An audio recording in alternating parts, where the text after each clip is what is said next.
In my one-man keynote, Who Has Fun with Failure?, I combine personal tales and business stories to create a lively motivational speech that helps us to question why we stop ourselves from taking on challenges. Audience members, both as volunteers on stage and in the safety of audience pairs, get to try out some of the improvisation games we work with to see if they can have some fun even as they risk failure. Here are just a few segments from this fun and thought-provoking speech. The program on that November morning involved 10 of the best speakers in Southern California and me. And I had never given a presentation before. Why was I there?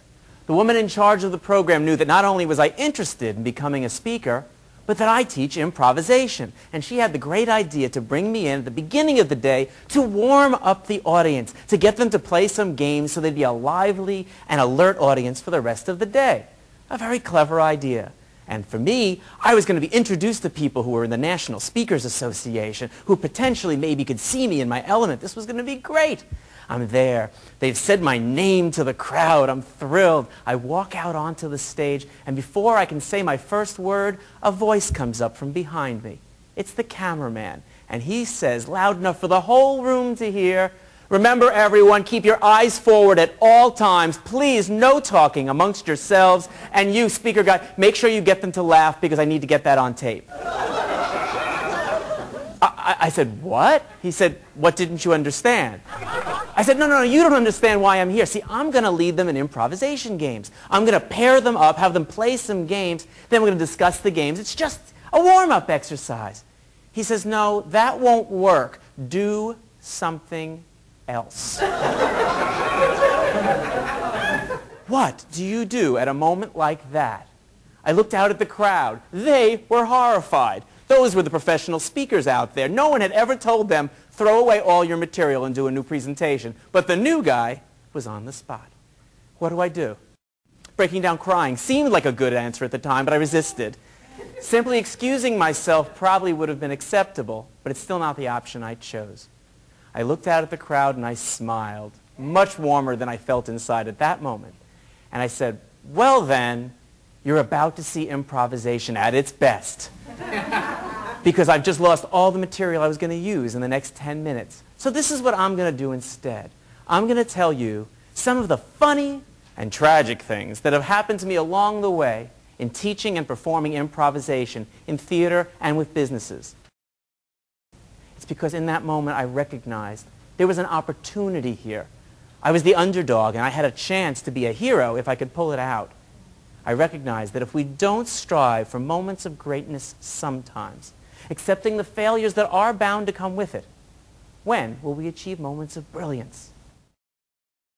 Through improvisation, we have the opportunity to learn how to build on the ideas of others, how to respond more quickly and comfortably, how to handle things that come up that maybe we weren't planning on. And we get to work with the 5 C's of team building: commitment, cooperation, creativity, communication, and community. The troupe that I belong to has a theory. We need to fail in front of our audiences about 20% of the time. When we look back at the end of a show, we should have failed through about 1/5 of it overall. What kind of idiot plans to go out there and do a thing like that? The kind of idiot who recognizes it's the only way people are going to leave that theater talking about the brilliant moments in the other 4/5 of the show. Are you willing to take that chance? So I'm going to ask you now, were you willing to fail with me for a moment? Find a partner really quickly. Someone sit next to you and say hi to them. Whoever said hi first, is A. Okay? A's. Okay?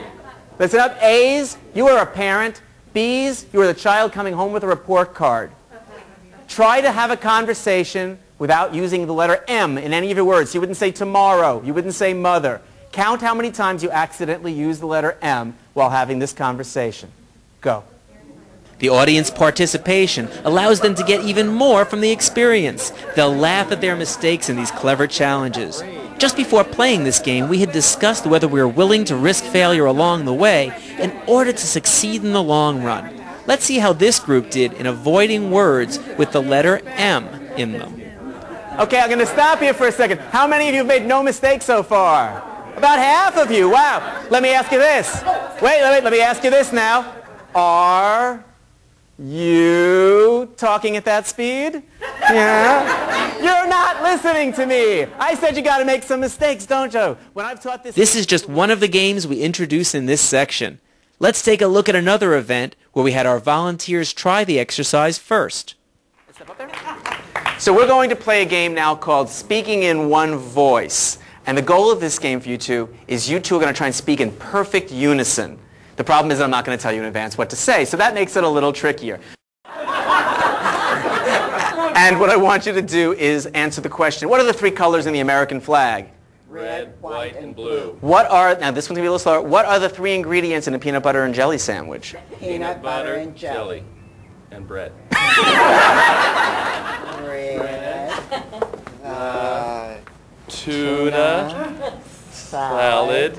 On to the bread. They got good at the end there, didn't they? Congratulations. Good job. Take a seat. In no time, I'll have your whole audience playing along and sounding like this. Yes.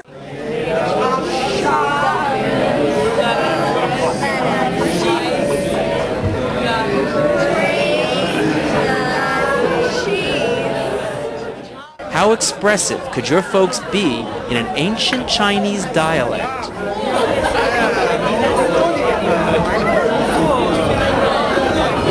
More than you'd think.